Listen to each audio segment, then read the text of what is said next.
Just to start off with, I'd like to acknowledge the traditional owners of the country on which we meet and the traditional owners of the Upper Murrumbidgee catchment. And I'm going to show you some pictures of the places that I love along the Murrumbidgee. And as you see those pictures, I want you just to have that in the forefront of your mind, that we live in this incredibly beautiful place in the world that's been looked after for thousands of years by the traditional owners. Also, to coin Shuan's phrase, this is my gratitude slide. So I'd like to also acknowledge the partners, the key partners of the Upper Murrumbidgee Demonstration Reach, whom you see on this slide. And I'd like to acknowledge that the work that I'm going to describe to you today was funded by the Murray-Darling Basin Authority under the Native Fish Recovery Strategy. On that note, I'd like to also mention that we work closely with South East Local Land Services, New South Wales DPI Fisheries and Icon Water with all of our projects. Next slide. A little bit of background on the Upper Murrumbidgee Demonstration Reach. The Upper Murrumbidgee Demonstration Reach is a regional partnership that was founded under the Native Fish Strategy. It had a focus on recovering native fish in the Upper Murrumbidgee. Funding was discontinued, but due to the commitment of the key partners and the fact that we were seeing so many great outcomes being achieved, the Upper Murrumbidgee Demonstration Reach has endured under this vision. And the vision is to improve the health of the Upper Murrumbidgee River for the benefit of native fish and the whole of the community. And that work has been going on for since 2010.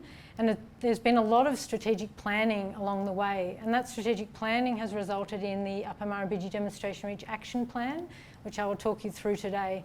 And that's involved a lot of input by key stakeholders in the Upper Murrumbidgee catchment and draws together just a wealth of knowledge of the people. Aaron's presentation about having that knowledge of place is just so important when we've got water management. So the map on the left-hand side, it's the Upper Murrumbidgee catchment, and the thick line in the blue is the focus area of the Upper Murrumbidgee Demonstration Reach. And the Upper Murrumbidgee Demonstration Reach is a native fish project, but there's a huge recognition that the health of our river supports every aspect of our lives in our community. And so improving the health of the Upper Murrumbidgee will benefit all of these other values that we have in the catchment. So in terms of the Upper Murrumbidgee Demonstration Reach, even though it started with an ecological basis, there's a lot of social and also cultural aspects that come into the work that will help keep our river healthy and to recover its health. So on the left-hand side, following Andy's good example in other presentations, I put up some of the values in the Upper Murrumbidgee. Ecologically, we have a nationally significant population of native fish. We've also got a natural population of Murray cod, we've got ricali, we've got platypus, we've also got Murray River crayfish. But all of these other values, the importance of water security and water quality, as Ryan suggested, and also agriculture, snowy hydro to support the prosperity of our region. One of the reasons why we have small yet resilient populations of native fish in our catchment is because all along the Murrumbidgee River, you see we have these areas that are, for all intents and purposes quite remote. They're the gorge areas where we have really good intact riparian vegetation and intact in-stream habitat, and then interspersed with those are the sort of open alluvial, more flat areas, and I've represented that in the map with the orange lines being the gorges all along the length of the river. And that has a really important influence for management. Some of the gorge areas, beautiful areas of the Upper Murrumbidgee River. You can just see that intact habitat there, beautiful cascading water. The river processes, due to the steepness of the fall, are intact. So this is within the Breadbow Gorge. We also have deep refuge pools. And it's so interesting when I talk to landholders that have been living in the Upper Murrumbidgee catchment, stories of when they were children, they would put the beer can into the pool and try to dive down. So these pools are like, 10, 15, 20 metres deep.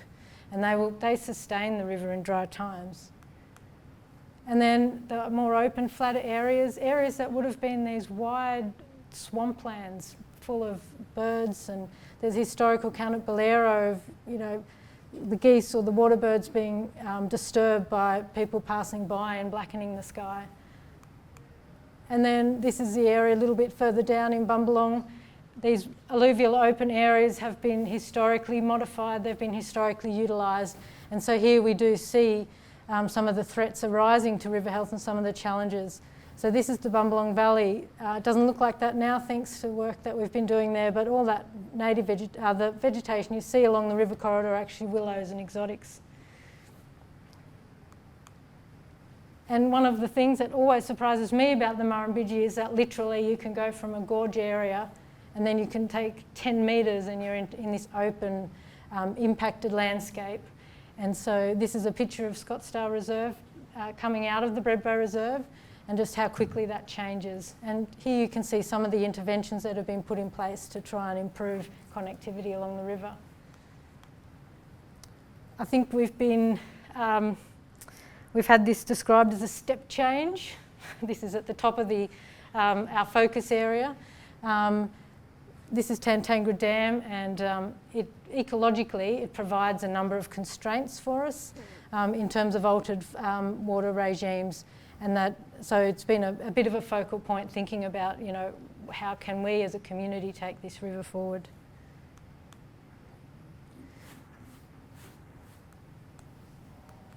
It's not me stuck on this slide.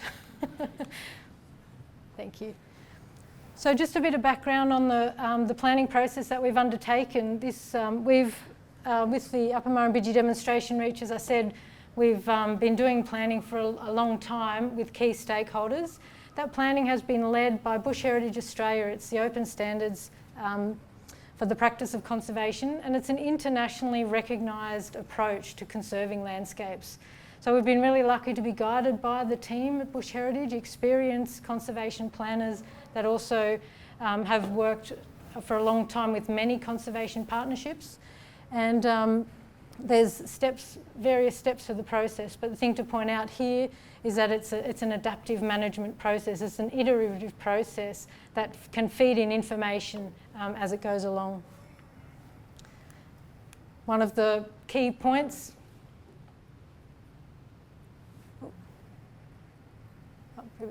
so you start off doing a bit of an analysis at the landscape scale, and it starts off with picking these targets, conservation targets that represent the ecological functioning that you're trying to protect. And then in recognition of the social and the cultural aspects that come together in the Upper Murrumbidgee, there's also the ability to put social and cultural targets into the planning process. So these are the targets that we came up with. And then the next step in the process is to do a really thorough situation analysis. So it looks at what data have you got to analyse the condition of your targets, and you know, what data can you get together to understand the threats and how they interrelate, and also recognising there is knowledge gaps, but getting experts together and putting that local knowledge into this plan. So it's a very robust method, and these are the threats that we came up with. And the thing to mention about the threats is when you do that threat analysis, you realise just the complexity of it all, because a lot of these threats are interrelated. And that was such a great picture that Joel put up about the response option for native fish, just looking at all of the different things that must happen. And I think that's a little bit incorporated in this. Next slide, please. So then step 2 of the process is then to start looking strategically at the work that you must do and the strategies that you're going to put in place. So based on that, the planning process came up with a list of actions or strategies that would be able to improve the condition of the targets and therefore improve the health of the Murrumbidgee River. So they're within the planning process. We've taken the next step to develop an action plan, and that action plan will actually be, it's a draft plan at the moment, it will be out for your comment at the end of the week. And what we've done in that plan, Laurie Gould has been doing that plan for us, is we've divided all of our focus area up into reaches, and that's based on the fact that, you know, each reach has its own specific ecological aspects there's different in management, differences in jurisdiction across the reaches. And so what I'd like you to now take you for a journey along the river, starting at the upstream-most reach, which is from Tantangra Dam downstream, and give you just a little bit of an overview of what we've come up with for each of those reaches. It's by no means extensive, but I just wanted to give you a bit of an idea of the challenges that we're facing, of the work that we must do. So if you see something that's not on the list, request a copy of our action plan, have a read through the very extensive tables that are in there. And as I said, we're welcoming input by everybody into this plan. Next slide, please. So this is the first reach, Tantangra Dam to Yayak. And the values that we've identified for the reach is all of the reaches above Coomera and above Canberra supply water for towns, and potentially the third water supply for Canberra. And so that's really important, water quality and quantity. But the other thing of note in those reaches, in this reach, is the high quality habitat. Half of this reach is in Kosciuszko National Park. And the top end of it has these beautiful swampy meadows. National Parks has been managing willows in that reach. There's trout, there's platypus up here. And then we go down a little bit further into the gorge section that you see there, and we get into the Yayak Gorge. So you can just see the big rapids in there. And I think I love this picture because it gives you a sense of the power of the water that would have shaped this gorge. And one of the constraints that we've found in this gorge is that this reach is flow deprived. And so this is actually lacking in biodiversity. So Macquarie perch would have been up in this reach, but because the flows don't overtop these flows and allow low energy pathways for the fish to circumnavigate these barriers, they're not up in this reach as well. The lack of flows has also meant there's a lot of sedimentation running in from tributaries and bushfires, so we've lost two-spined blackfish in this reach. But this reach could be a potential to translocate species into this reach as refuge populations to guard security against threats affecting populations in other areas. The Yayak to Numaralla reach, it's a very long reach, so it's to the Numaralla confluence. This is the reach where we have the breeding population of Macquarie perch. It's a 90-kilometre long reach where these Macquarie perch breeds. They hang out in the lower flowing areas and then they move up into the gorges to breed, and we have these riffle sections, as you see in the picture. And what happens is they move up there when the snow melts are finished and the snow melts have cleaned all the riffles out. They'll lay their eggs, and then the cool, clean waters clear the eggs, and the larvae get washed downstream. So one of the things that we've prioritised for this reach is willow control for the purposes of protecting this native vegetation. Another thing that's impacting on this reach, and they are really remote, is feral animals. And this is a picture that I took in 2019 when we were doing habitat assessments along that reach, and all of the banks were like that. There is no stock accessing these banks. That's just feral animal goat impact, just eating, having nowhere else to feed. And so this is a real concern because the next rainstorm, a lot of that sediment's in the river. And so similarly, erosion control in the tributaries, washing down and putting sediment onto the riffle is a real concern for this reach. And then another bit of work that we've been doing and that we're recommending to prioritise is in the areas below the gorges that we control willows, we restore riparian connectivity, and then we put in-stream habitat to support Macquarie perch as they're utilising that area. The next reach down is a little reach between the Numaralla and the Bredbow rivers. It's really flat. And this is a flood, a recent flood that we had. I think it was December 2023. And this picture really represents just the amount of water that would have been going through this reach. So this is the Numaralla and the Murrumbidgee River confluence coming together. This reach is utilised for irrigated agriculture, and we've got some of the landholders here talking about their operations next. from this area of the Murrumbidgee. One of the things we see in this reach, we see a lot of sand and sediment accumulated and a lot of willows, and there's a lot of in-stream silt as well. And another challenge in this reach is a huge erosion, stream bank erosion, because we've lost that deep-rooted native vegetation. So there's actually, this is one of two sites. There's another site of this upstream, which is a risk and a challenge to water quality. So we are recommending that addressing these sites will protect our water quality downstream. The next reach is from the Bredbo River to Angle Crossing. This is the reach where the Upper Murrumbidgee demonstration reach has historically done a lot of work. This is a picture of the Bredbo Gorge where you can see the Bredbo waterfall and some recreational paddlers that are paddling on that, taking advantage of the high flows. One of the values in this reach is the high quality habitat, and you can sort of see the gorge areas. We've got, historically would have had trout cod here, and we've got Murray crayfish, and now we've got Murray cod also in this reach. And one of the priority actions that we're recommending is for weed control to protect this native vegetation. And also habitat mapping of refuge holes that are along this reach. And working to connect the gorges up. So this is Bumbalong again. We've done a lot of work here, repair and restoration, in-stream habitat and stream bank stabilisation as well. One of the other issues for this reach is we don't have redfin in this reach. So there's redfin found further down in Canberra, but Angle Crossing is a barrier for redfin.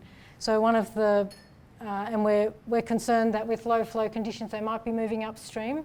So monitoring for redfin incursions and mobilising the community to report sightings is one of the things that we're also recommending.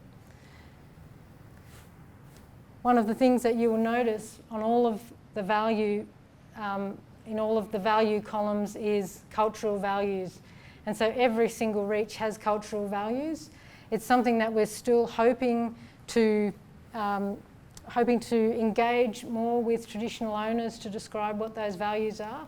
But again, recognising prior and informed consent and intellectual property, that's really a process that we want to undertake with traditional owners to specify what they are. And they might very well arise in some projects that address cultural assessments or even cultural works. This is an example of a lunker that we're installing right now. And this is one of the things about the interventions is that because all the threats are working together, it makes sense that your interventions should all work together. So at various sites, at this site we've taken out the willows, but they were stabilising that bank. So what we're doing is we're putting in a habitat lunker to protect the toe of that bank from further erosion, and then hopefully providing fish habitat. So this is just downstream of the Bredbo confluence, and we're hoping to work with the Bredbo Fishing Club to do more of those works. The site isn't finished, so you see that ditch there, that will all be covered up and revegetated. One of the huge issues that we have in this reach is box elder. It's a weed that's really taken off in the last 6 years, and these are maybe 3 or 4 years old on the left-hand side. And the reason why I wanted to show you this picture is because that's an in-stream shrubland where they're emerging, and so far we have not seen willows or other weeds established because the vegetation is so dense, but they're able to take a hold. And on the right-hand side of the picture you see just a bed of box elder seedlings that is taking over. So that's a big priority for us to prevent that vegetation structure being changed and to take them out before they have much impact on that vegetation. So we've got Angle Crossing to Ginninderra Creek. This is the reach that is in Canberra. It's just, many of you have probably been to the Murrumbidgee River, and it's a highly visited place. It's used for recreational use, such as paddling. It's really lucky that we have so many public access sites in the Upper Murrumbidgee, and so recreation is a huge value that we can really integrate and think about when we're doing works. There is a water offtake down at the Cotter Junction that could pump from the Murrumbidgee, so we've put water supply back on there. In terms of the priority actions for the ACT, protecting this native vegetation is really important from weed incursion, but also we've got this area, and this is a picture that we've seen many times today. We've got this area around Thawa where just the amount of sand that's in the river is a barrier to fish at these dry levels, apart from all of the other challenges that it poses.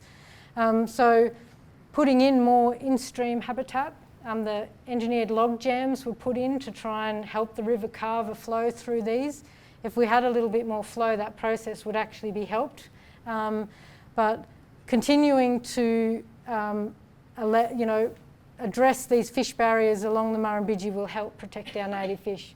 There's an interesting bit of research that this is also where most of the breeding for Murray cod happens in the river, despite this poor habitat.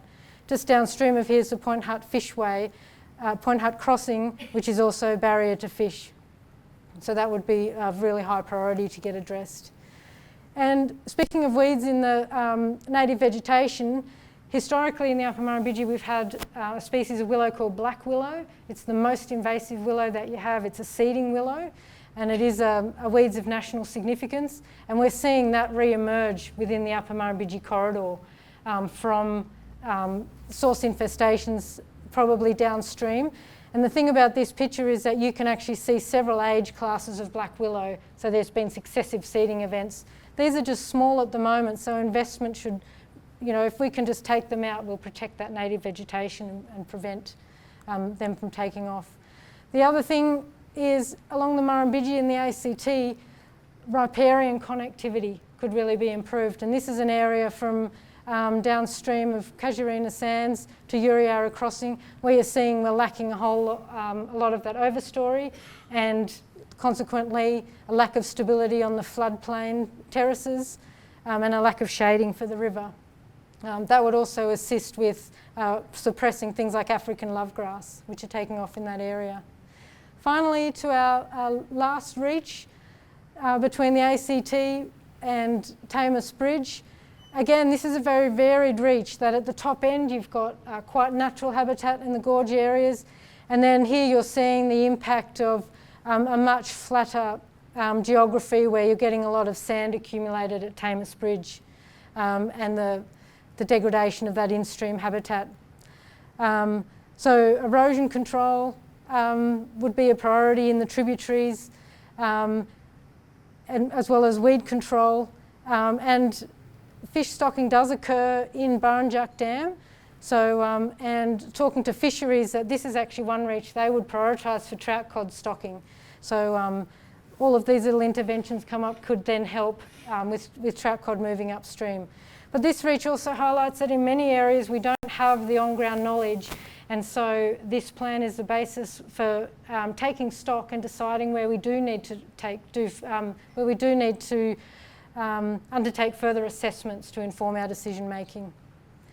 And one of the things we see down here is box elder. So you can see on river left, on the far side, that's a huge population of box elder, and just shows how much that weed can impact riparian zones.